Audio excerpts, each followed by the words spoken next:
Salam sejahtera. My name is Chong Jaling. My metric number is 10DS22F1062 from the S3B. Today, I'll talk about one position can be offered by the company and 5 suitable job description and job specification for the position. The suitable position is production supervisor. First, for the first description, reporting and documentation, supervisor need to maintain accurate production record including output, downtime, and quality metric. For the second is team leadership. Supervisor assign tasks and responsibility to team members based on their skill and expertise. For the thirdly is safety compliance.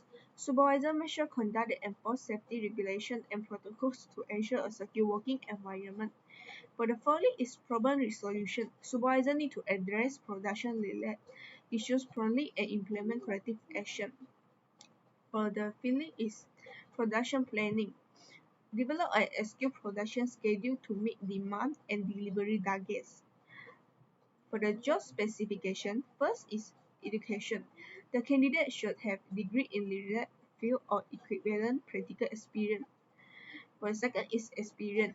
Proven work experience within 2 until 5 years as a production supervisor or similar role in manufacturing setting. For the third is problem-solving ability. Proven track record of identifying and addressing production-related challenges. Analytical mindset with the capacity to troubleshoot and implement effective solutions. For the fourth is communication skill, ability to convey instruction clearly and provide constructive feedback.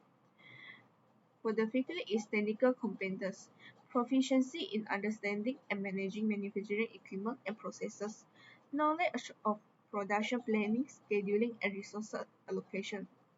That's all for me. Thank you. Assalamualaikum dan salam sejahtera. Saya Farona Emilia binti Samsudin. Nombor metrik saya 10 DLS 22S2033. Di sini saya akan bentang tentang disadvantage internal versus external requirement. The disadvantage internal requirement yang pertama adalah limited pool of talent. The company will face limitation number of good talent in order to get full efficient. So kat sini company itu akan menghadapi kekurangan pekerja yang berkemahiran disebabkan pengambilan hanya terhad dan dilakukan di dalam syarikat sahaja. Disadvantage yang kedua untuk internal requirement adalah lack of idea and innovation. Pengalaman dalam hal ini boleh menyebabkan syarikat mengalami kekurangan pekerja dalam memberi idea dan inovasi terhadap projek-projek yang baru untuk kemajuan syarikat tersebut. Yang ketiga, disadvantage for internal requirement is potential for resentment. Pengambilan dalaman akan menyebabkan kemarahan di kalangan pekerja yang tidak dipilih untuk jawatan yang dinaikkan pangkat. Ini boleh mengakibatkan persekitaran kerja yang negatif, semangat menurun dan kepuasan pekerja keseluruhan yang lebih rendah. Disadvantage for external requirement yang pertama is higher cost. Pengambilan luaran oleh syarikat boleh menyebabkan kos yang sangat tinggi. Ini disebabkan syarikat perlu mengeluarkan advertisement, perlu membuat training dan menyebabkan induction cost terhadap pekerja-pekerja baharu yang diambil untuk syarikat tersebut. Disadvantage yang kedua untuk external requirement adalah moral impact. Pekerja sedia ada mungkin berasa diabaikan atau hilang motivasi jika organisasi secara konsisten mengambil pekerja secara luaran untuk jawatan kepimpinan dan bukannya menaikkan pangkat dari dalam. Disadvantage yang ketiga for external requirement adalah longer adjustment period. Di sini pekerja luar biasanya memerlukan tempoh yang agak lama untuk diorang faham tentang prosedur, peraturan yang ada dalam syarikat dan tugas-tugasan mereka yang perlu dilakukan. Sekian dari saya untuk presentation disadvantage of internal and versus external requirement. Terima kasih. Assalamualaikum. My name is Muhammad Iman bin Rosli. My metric number is 10DLS22F1007. Question is number 3. Discuss the selection process that will be conducted by Ismail. Selection process number 1 is reviewing application form. HR team will review the submitted application form and resume. This step is essential to screen candidates based on the qualification, relevant experience and agreement with the job requirement. Look for the candidates who have a strong educational background and relevant work experience in production. Number 2 is conducting first interview. This interview aims to assess the candidate communication skill, personality and intel fit with the company culture. Question during this interview may focus on the candidate provides experience in a supervisor role, the approach to problem solving and their understanding of production process. Number 3 is evaluation and test. Candidate who successful pass the first interview may be subjected to evaluate and test to assess the technical knowledge and skill. This include writing test or practical exercise related to production supervision, quality control or process optimization. Number 4 is conducting second round interview. This interview may involve more in-depth discussion with department head, senior manager or another key stakeholder. Question during this stage may delve deeper into the candidate leadership style, problem-solving ability, and how well they can handle challenge specific to the production environment. Number 5 is offering the job.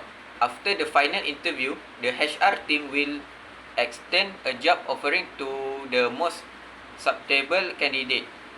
The offer will include details such as job responsibility, compensation, benefit and another relevant term. It is important to communicate the expectation and the responsibility clearly to the selection candidate and provide them with the necessary information to make an information discussion. Question 4. What would company do to attract and hire talent? Write to answer that match your suggestion.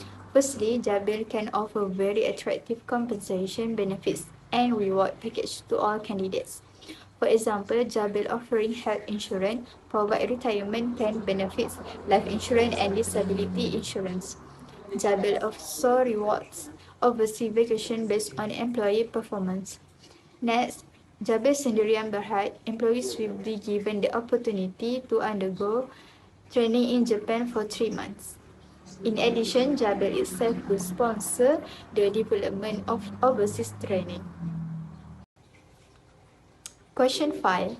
Apply the possible method that can be used by Ismail to fulfill the vacancies. The first one, job posting. Jabil Sendirian Berhad will post jobs that need new hires and notifies your employees. This vacancy advertisement will be posted on the notice board in the company only. Next, advertisement. Jabil Sendirian Berhad can place advertisement in newspaper, online or on TV and radio. This method can be very costly, but it allows company to reach a wide audience of potential candidates. Third, open interview. Jabil Sendirian Berhad will open an interview. It is also known as a walk-in interview. It is an open event for candidates to meet the hiring manager for an interview screening. Next, internship. Offering internship is an excellent way to get to know the strengths of individuals and can be considered to be a working interview.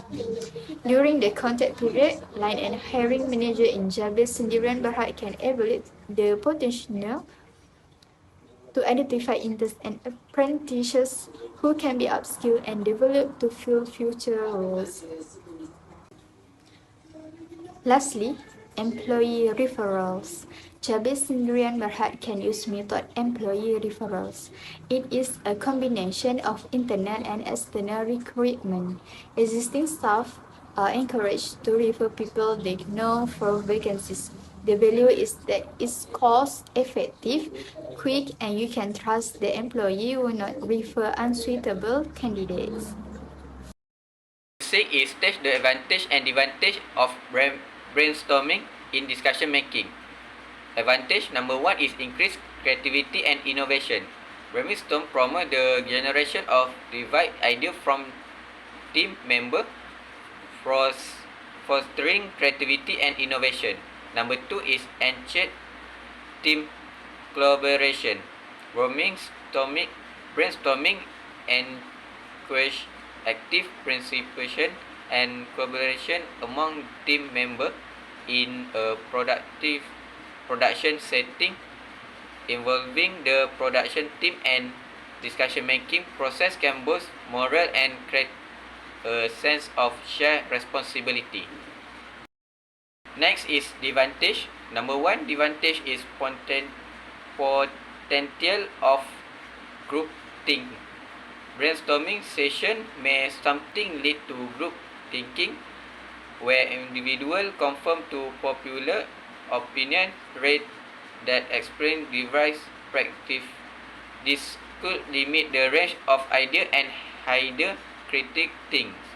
Number two is time-consuming process. Brainstorming session, if not well managed, can be time-consuming in a production environment where time is often a critical factor. Extend brainstorming session may impact operational efficiency.